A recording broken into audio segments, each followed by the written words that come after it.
Hello, New York City candidate. You and your team have been very busy running for office. But as your campaign winds down, we'll be getting ready to send you a post-election audit. What is a post-election audit? When is it coming? What will the audit include? What can you do now to make your life a lot easier? And finally, where can you turn for help? Don't worry, we've got you covered. Grab your treasurer and we'll take you both through it. First, what is a post-election audit? It's a review of where your campaign money came from and how you spent it.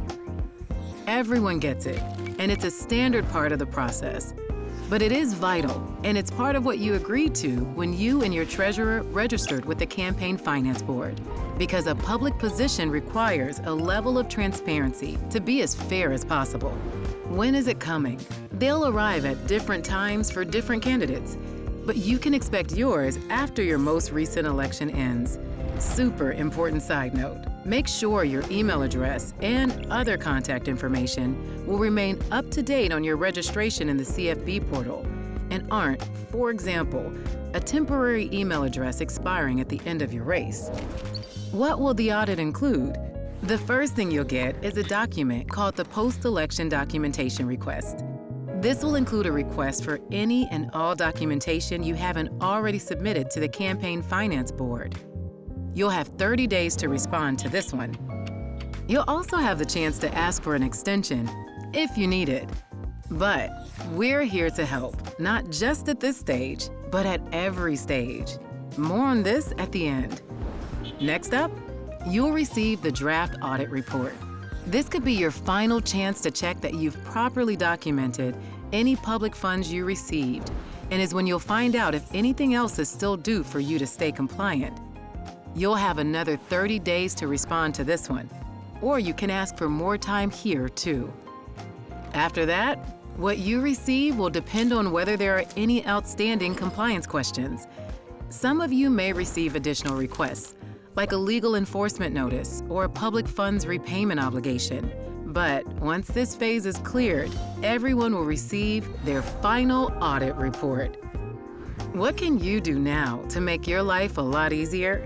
There are a lot of things you can do while you're still in the throes of your campaign to make the audit process easier when it comes, like paying close attention when pre-election statement reviews are issued.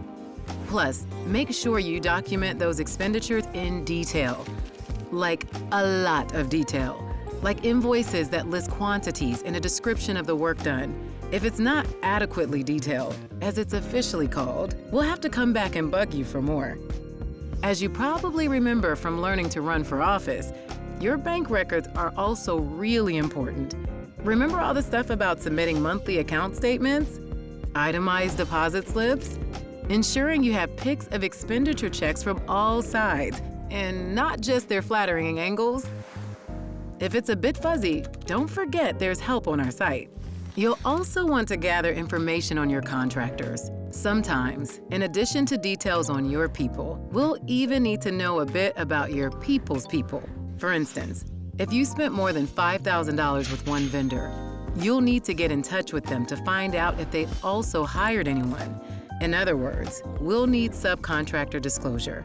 Finally, we'll need a sample of each campaign communication. That's everything from paid social and online ads, to radio and TV spots and sponsored mentions, to phone banking and mailings, to pamphlets, posters, lawn signs, and flyers you hung next to Dan, who will teach you guitar. We'll ask to see samples of all of it, just to confirm compliance. Where can you turn for help? Remember, we are your one-stop shop to help you access everything you need to run in New York City and get through this audit process. Get tutorials and forms and other resources on the New York City Campaign Finance Board website, where you can also sign up for a post-election training. And of course, you can always reach out to your candidate services liaison. We're here to help.